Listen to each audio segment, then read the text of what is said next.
கிறிஸ்துவுக்குள் மிகவும் பிரியமான தெய்வ பிள்ளைகளை, பரலோகமான நிகழ்ச்சி மூலம் உங்களை சந்திப்பதில் என் இருதயம் கர்த்தருக்குள் மிகுந்த மகிழ்ச்சி அடைகிறது. உங்கள் எல்லாரையும் இயேசு கிறிஸ்துவின் இன்பேனி நாமத்தினாலும் கிராஸ் டிவி ஊழியங்கள் சார்பாக என் அன்பின் வாழ்த்துக்கள். இன்றைய பரலோகமான காலத்தை பிரயோஜனப்படுத்துங்கள். அன்பு தெய்வ பிள்ளைகளை, மிக மிக முக்கியமான ஒரு காரியம் காலம். நல்ல கவனிங்க. பணம் போனால் பணத்தை சம்பாதிச்சிடலாம், பேர் போனால் பேரை சம்பாதிச்சிடலாம். ஆனால் டைம் போயிட்டுனா, காலம் போயிடுச்சுன்னா சம்பாதிக்கவே முடியாது. ஒரு காரியம் தெரியுமா? உங்களுடைய வாழ்க்கையில் பணத்தை காட்டிலும் மேலானது. ஒரு நாள் என்னுடைய மகன் ஜோஷுவா, டாடி பணத்தை காட்டிலும் ரொம்ப பெருசு எது டாடி? நான் யோசித்து பார்த்தேன். நான் சொன்னேன், டாடிக்கு தெரியல, சொல். Time daddy. டைம் தான் ரொம்ப முக்கியமானது. இன்றைக்கி நிறைய பேர் டைமை வேஸ்ட் பண்ணிக்கிட்டே இருக்கிறாங்க. நாள் ஒன்று வரும், போன டைம் கிடைக்கவே கிடைக்காது. இது உங்களுடைய காலம், இது உங்களுடைய நேரம், இது உங்களுடைய ரைட் டைம். எபேசியர் 5:16, நாட்கள் பொல்லாதவைகளானால் காலத்தை பிரயோஜனப்படுத்தி கொள்ளுங்கள்.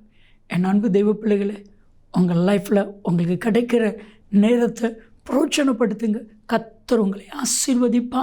இன்றைக்கி நிறைய பேர் டைமை வேஸ்ட் பண்ணிவிட்டு படிக்கிற டைமில் படிக்க மாட்டாங்க, பிஸ்னஸ் பண்ணுற டைமில் பிஸ்னஸ் பண்ண மாட்டாங்க, ஒர்க் பண்ணுற டைமில் ஒர்க் பண்ண மாட்டாங்க.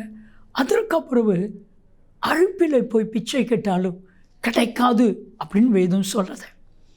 இன்றைக்கி காலம், எல்லாத்துக்கும் ஒரு காலம் உண்டு. பிரசங்கி 3வது அதிகாரம் 1-10 வரைக்கும் நீங்கள் வாசித்து பாருங்கள். ஒவ்வொன்றுக்கும் ஒவ்வொரு காலத்தை வச்சுருக்காரு. நான் சொல்லட்டுமா? இது உங்களுடைய காலம். ஒருவேளை உங்கள் வாழ்க்கையில் கிழிக்கப்பட்ட ஒரு காலம் இருந்திருக்கலாம், ஆனால் அதை தைக்கிற காலம். கிழிக்கிறதுக்கு ஒரு காலம் உண்டு, தைக்கிறதுக்கு ஒரு காலம் உண்டு, ஒரு காலம் உண்டு, நகைக்கு ஒரு காலம் உண்டு. இது நான் சொல்லுகிறேன், இது உங்களுடைய காலம், உங்கள் டைம். ஆண்டவரிடத்தில் சொல்லுங்கள், ஆண்டவரே இந்த டைமை, இந்த காலத்தை நான் பிரயோஜனப்படுத்தி கொள்ளணும். பாருங்கள், ஒரு தேவ மனிதன் ஒரு தேவ மனுஷியை எச்சரிக்கிறார். மொர்தெகாய் எஸ்தரை எச்சரிக்கிற ஒரு காரியம் என்ன தெரியுமா? எஸ்தரின் புத்தகம் 4:14, இந்த காலத்தில் மௌனமாயிருந்தால் யூதருக்கு ரட்சிப்பும் சகாயமும் வேறொரு இடத்திலிருந்து எழும்பும், நீயும் உன் தகப்பன் வீட்டாரும் சாவீர்கள். அவரையும் சொல்கிறார், நீ மட்டும் இல்லை, மொர்தெகாய் இருக்கிற நானும் சாவேன்.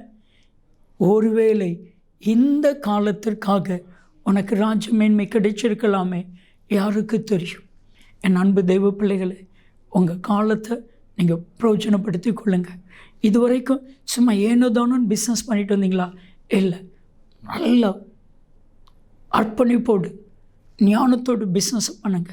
செல்ல தம்பி தங்கச்சி, உன் படிக்கிற காலத்தை நீ மிஸ் பண்ணிடாத. உனக்கு இப்போ காலேஜ் படிச்சுட்டு இருப்ப, இப்போ உங்கள் அப்பா அம்மா எல்லாம் கையில் காசு கொடுப்பாங்க. உன் காலேஜ் படிப்பை நீ வேஸ்ட் பண்ணிட்டீன்னா இன்னொரு காலத்தில் நீ ரொம்ப வேதனைப்பட வேண்டியிருக்கும். உன் மனசு ரொம்ப கவலைப்படும், ஐயோ அந்த டைமை நான் வேஸ்ட் பண்ணிட்டேனே. ஒரு காரியம் தெரியுமா? போன டைம் வராது. இப்போவும் கெட்டுப்போகலை.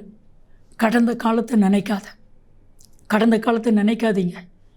இப்போ இது ஏன் டைம், செயல்படுங்க. கர்த்தர் உங்களுக்கு ஜெயத்தை கொடுப்பா. ஜெபிக்கலாமா? தகப்பனே, இவர்கள் காலத்தை பிரயோஜனப்படுத்த உதவி செய்யும்.